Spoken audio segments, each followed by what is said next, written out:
to go over what are the things that should be included in your short paper. And I know that the owl is showing me right now. So maybe if I move over here, I can see all of you, and the owl will also somewhat follow me. So you're going to have a paper picked out, and it looked like most of you have submitted your 2 article choices. And from those article choices, I will be making a suggestion to you about which one would be better, or it's actually more like I advise you not to do this one because X. And from that article that you ultimately choose, you want to figure out what is the key figure. So the first task is to figure out what is the key figure. I think maybe this side will be the best. I don't know. What is the key figure? And the key figure, whatever it is, it's going to be central to the claims of the paper. It's going to be central to the claims of the paper. And I want to show, yeah, Karsh, I see your hand up. Yeah, if your paper has more than one key figure, do we have the liberty to choose whichever? Yeah, if your paper has more than one key figure, that's a pretty common, that can be pretty common, that like you might be choosing between 3 of the most key figures. And when you suggest next week what your key figure is going to be, if I don't agree with it, I will tell you to pick another one. But if there are 3 key ones, and I look at the figure that you submit to me, that you're saying that that's key, and I look at it and it seems okay to me, I approve it, and then you go forward with that one. There are some papers that have 3 key figures, and there are other papers that really only have 1 or 2 that are the most central. And when I go through my example paper, I'll talk about what's the key figure. But you're going to take that key figure, and remember, if it's multi-panel, so I talked about this in the video last week.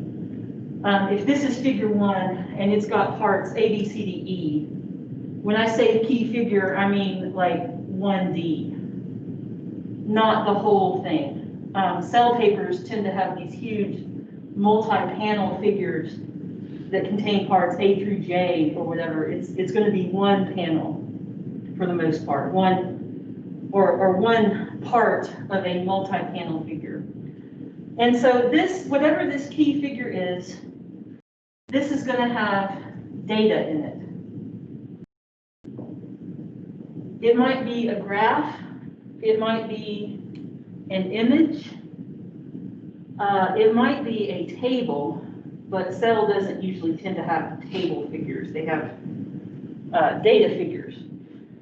So once you have figured out what is the key figure and what is the part of the panel that you want to talk about that's central to what that paper claims, your job is to explain that figure in like 4 or 5 page paper to explain certain things about that data.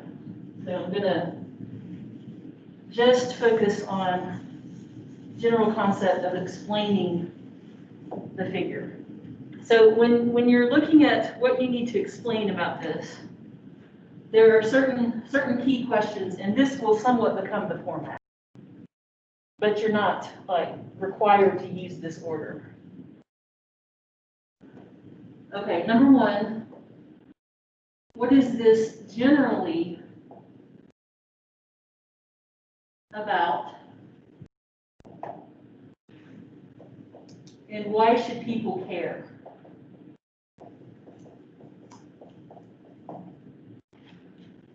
This part is going to be really short. Like, this is not a paragraph, this is a couple of sentences. And normally, it's helpful if this comes first. What is this generally about, and why should people care? And sometimes when you're trying to figure that out, another way of looking at that is, what is the big question? What is the big question that the authors are addressing?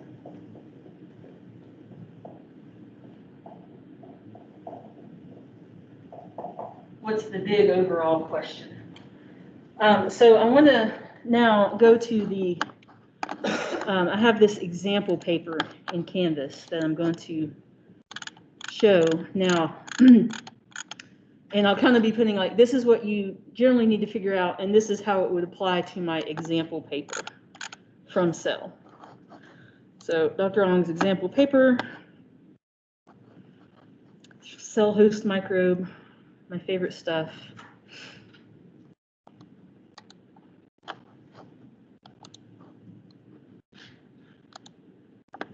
Yeah, I want it to be really big like this.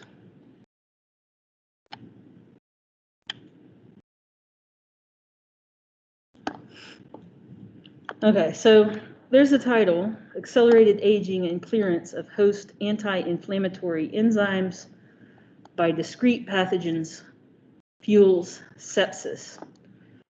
So a lot of times the title will give you a hint to what the big question is. And the big question for this paper is that the authors are trying, in their overall world, they want to make better treatments for people who have sepsis. You know what sepsis? What's sepsis? Blood infection. Yeah, so it's a whole body blood infection where you've got not just infection at one spot, but it's in your bloodstream. It's very dangerous for the body. So their big question is, how do we prevent people from sepsis? That's why people would care about this paper. I always want you, whether you do seminar or, I just want that to go away. There we go. Whether you're doing seminar or you're writing something about science, you should always tell people why they should care. Because I think in general in science,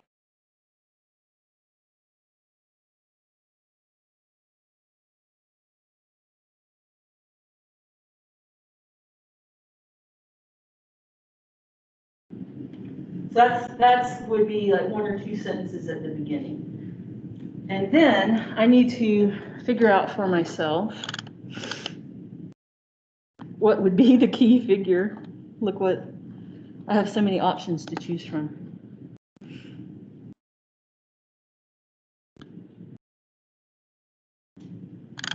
Okay. All of the cell papers are going to have a figure called graphical abstract. That is not your key figure. Everybody would like for that to be your key figure because it's an explaining cartoon that's helpful. This is not your key figure. This is a summary of what the authors found.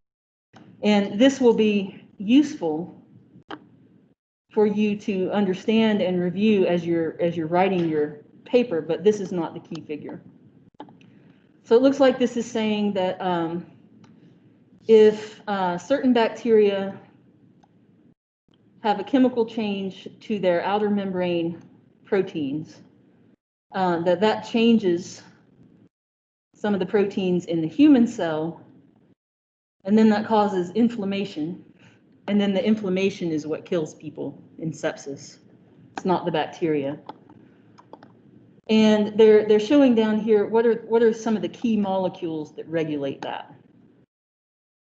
So that's some overall description. But once your paper is figured out, I'm going to use this paper. You have to go and look at the figures and figure out which one is key. So here's how you know what is not key. Figures that are not key include the graphical abstract is not the key figure. It's usually not the first or the last. It's usually not the first or the last. And that's because a lot of times the first experiment that they do, kind of setting up the system and make sure that this stuff that they're going to do is going to work. And usually the last figure, where's the last figure?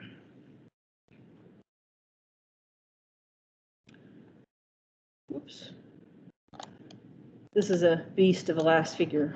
Usually the last figure is they have basically figured out something important, and now they're trying to see a modification or a refinement to that. It's hardly the last figure. Once in a while, it might be the first, but it's usually not the first or the last. And it's never going to be the supplementary figure. If your paper has some extra figures and they're labeled S1 or S2, and they are called supplementary, that's some extra stuff that is helpful for specialists to look at, but it's not the key figure. So that helps you narrow down what are not the key figures. Cell papers don't have as many supplementary figures because they put an insane amount of data in the main figures. But if you see figure S2, that's not key. Okay. So once you've got the what is this generally about and why should people care, you could go ahead and start on that even when you've just got your paper figured out, before you know the key figure. And then you need to literally find the key figure.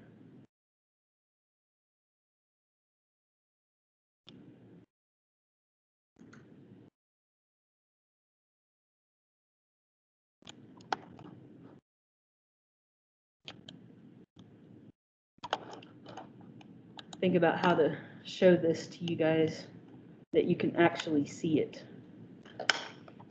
Okay, so when you come to these cell paper figures, they have multi-panel. This one's A through P, which is crazy.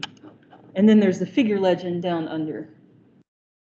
When you're writing your paper, you're going to be required to attach the figure and its figure legend in with your paper so I can refer to it as I read.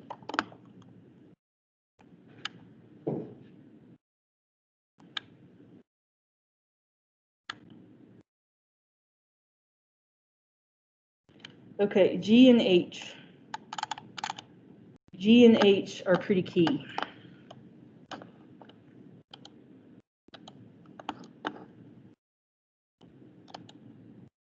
Oh, it'll work.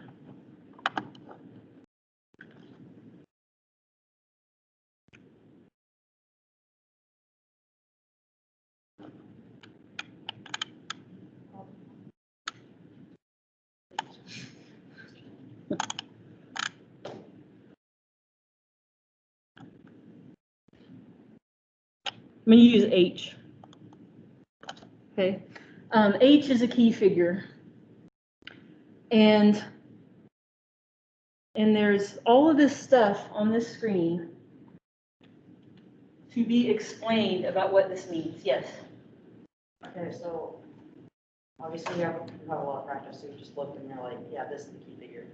But like, How do you know? Yeah. This is going to take you all maybe like an hour or something. And I'm not trying to be like braggy of me and dismissive of you, but it takes a while to know. And so part of what I want you to do after this today is start looking in your favorite paper and try to figure out what's the key figure. And for you guys, I would suggest that you read the abstract and see what are their big deal claims. Read the abstract. And then whatever you think is the most important thing that say is that. And then read the figure legend of the figure and make yourself like 5 candidates or something. I think that these are the most important. The reason that I know that this is a key figure is when you're looking at infection papers, the survival curve is always, almost always the key figure, because it's talking about how many mice or whatever is the model live and die based on what the changes are. So I kind of cheated, but I'm like, it comes with experience. So it will take you all some time to figure out, and that's what I want you to do after I'm done presenting this material. But that's can take a while. And honestly, I know that this is a key figure, and it's good enough for me to explain this. So we have here this is a survival curve, and this is not too bad. Like, how many percent of the animals, whatever they are, lived, and in the beginning, before they start the experiment, they are 100% alive. And then at time 0, they are infecting the animals with something, which is probably E. coli.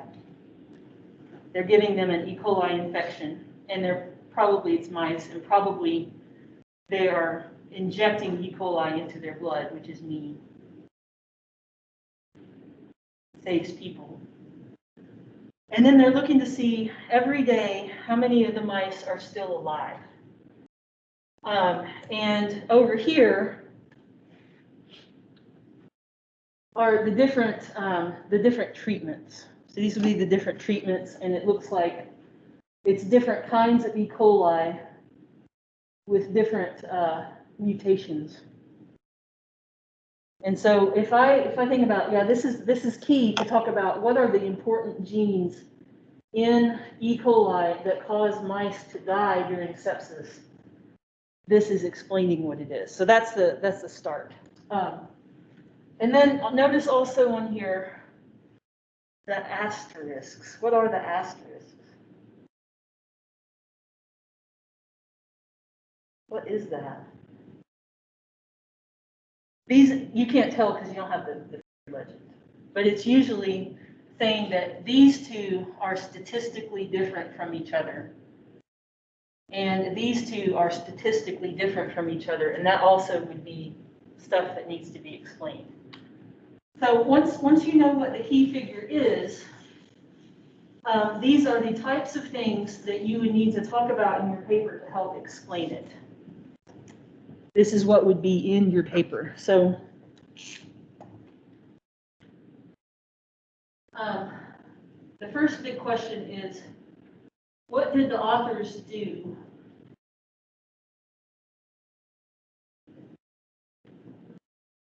to perform / set up the experiment? How did they do the experiment? And in this one, they are generally putting bacteria, E. coli, in mice, and probably it's going into their bloodstream. You have to read the paper to find out, but that's usually how they do it. And then they would do that for a certain number of mice, like 15, 16, something like that. And then they're checking how many live each day. And for each one of these, that would be, you would need 16 mice or however many number. And that's a pretty simple setup, but what's complicated about this is what are the differences in these bacteria? Like, this is E. coli wild type, and then they're adding something into it. I'm not sure yet what that is, but this is E. coli, just regular wild type. That one's pretty deadly. That's killing the mice faster than some of these others. What these are is the hard part to explain. So anything in this that is hard to explain, if there's a hard to explain part, you'll need to give some background about that. For example, you would need to explain what the ASGR1 mutant is. This means that there's an E. coli strain that has this gene and it's lost to both copies. It's a double mutant in that gene. And for some reason, they wanted to check that in this assay. Oh, look, it's not as deadly. So, but you would need to explain like why they chose that mutant and what,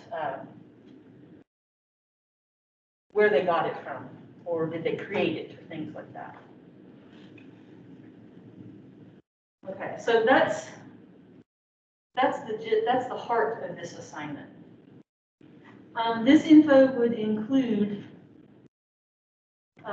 controls, the experimental treatments, the numbers of replicates or numbers of individuals that they're testing.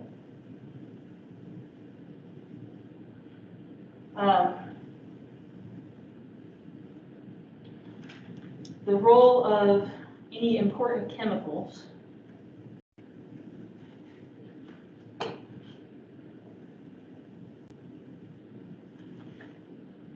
And any important times involved. Like what are the basic parameters of their experiment? And for your particular data figure, there may be some other things in there that you need to explain. Like if they're using a certain technique that's new to you, you need to talk about how does that technique generally work.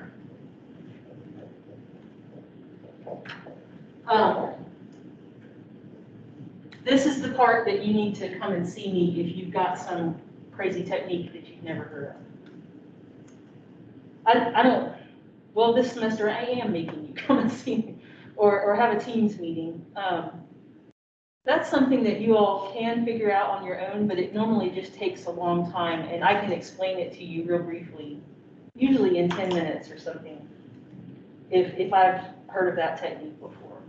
So that's why you need to have a conference with me at some point to ask me, what are the parts of this that you're just completely stumped on? Come and ask me. And we figure that out together. So you explain, what did they do? How is the experiment set up? Is there a new technique that you need to talk about? And then, what does the data literally say? And on this part, don't over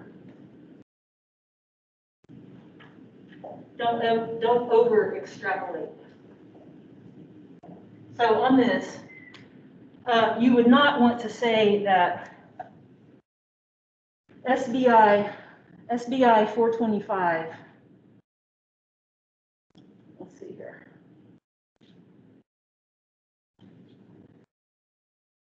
You would not want to say that SBI 425 is always deadly to mice. That's not what this says.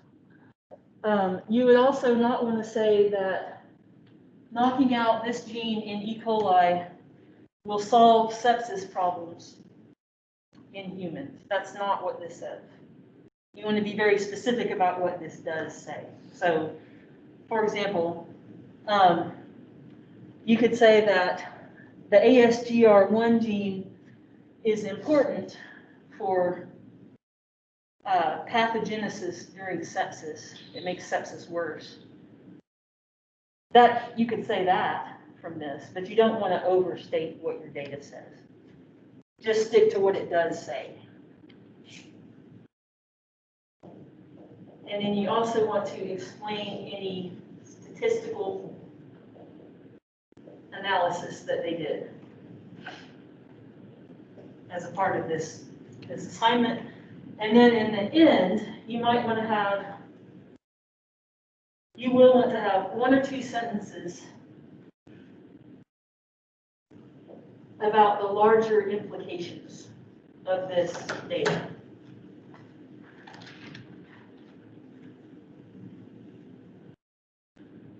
So for this figure, what you might say at the end is something like, further research into the actions of the ASGR gene and the SBI 425 inhibitor molecule could lead to reductions in deaths from sepsis or something like that. So you want to start the paper with why should people care, and end the paper with why should people care. One other thing. The people that produced this data, this is probably a month of work for them if everything goes perfect. And some of you might end up like doing research, and when you put a month of work into, or maybe it's 4 months, there's a lot that goes into that. And I feel like doing this assignment really brings home like how much work scientists do and how much can be learned from a paper that is full of 50 figures like this. That's kind of part of the reason I have you do this. And the other part is so that you do this type of thing well in the seminar when you explain it.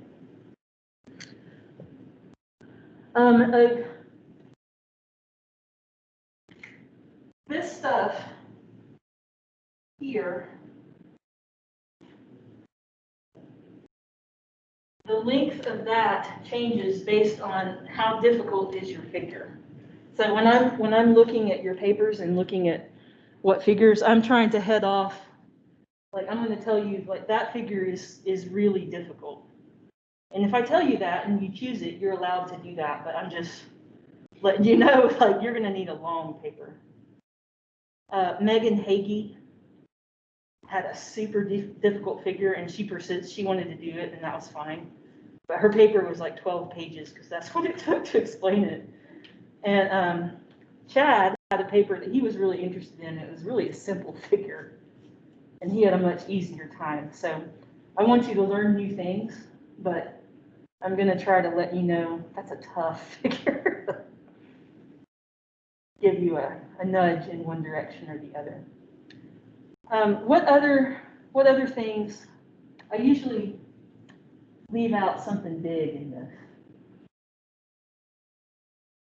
Like I've had a good paper be 3.5 pages. I've had a good paper be 12 pages, but I'd rather them be around like 5 pages, is what I want to grade. But if you have a longer one, that's okay.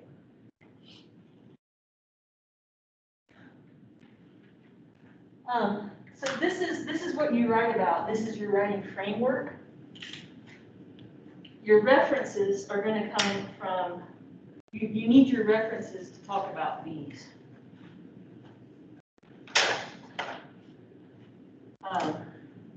Most of your references will come from there. And then when you talk about the big picture stuff, this is where reviews can be helpful. Like if there's a review about sepsis, and you want to say that 2,000 people died in the US from sepsis last year. I have no idea. You think it's more? Okay. 20,000 people in the US died of sepsis last year. That's where you might want to review and to cite that here. When you are talking about just the stuff from this paper, you don't have to keep citing it every time. And I'll come back to that later, but you don't have to cite these authors that did this every single time you talk about this particular figure. But that's enough to get started with, I think. And I'm not going to stop recording yet, see if you have any like big questions of stuff that I haven't talked about yet. That's where you're headed in this project. So. Do our references also need to come from the Cell Journal? No, that's such a good question. Your references do not have to come from Cell Journal. And this is important, your paper that you choose is one of your primary references. So as soon as you choose a paper, you've already got one of your primary journal articles, and you include it in your reference list, so you'll have one right off the bat. But the other references do not have to come from Cell Journal or Cell. 10, and the video from last week kind of tells you how they're broken down, but I think it's at least 3. Let me go find this. It's on Canvas somewhere.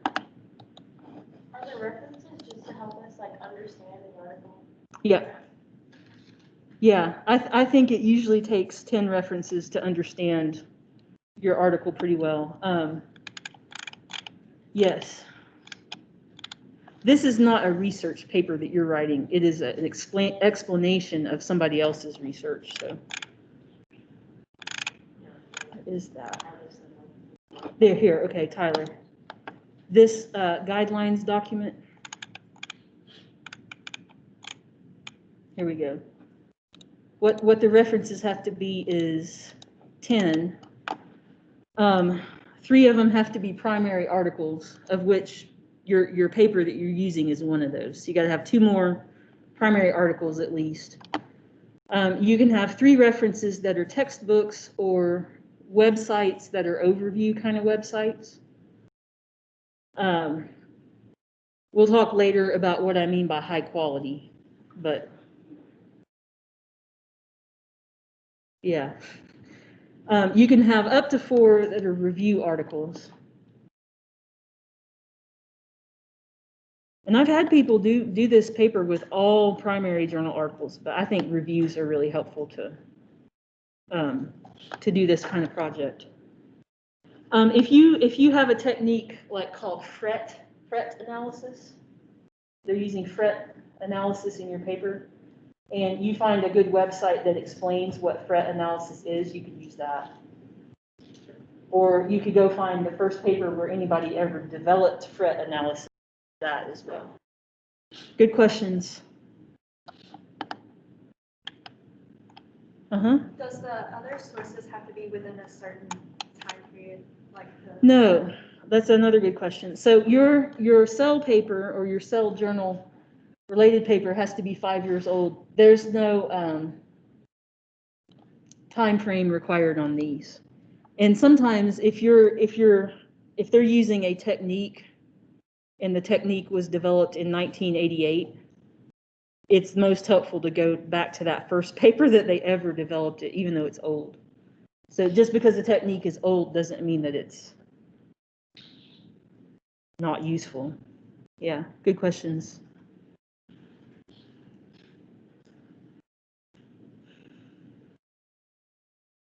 Such good questions.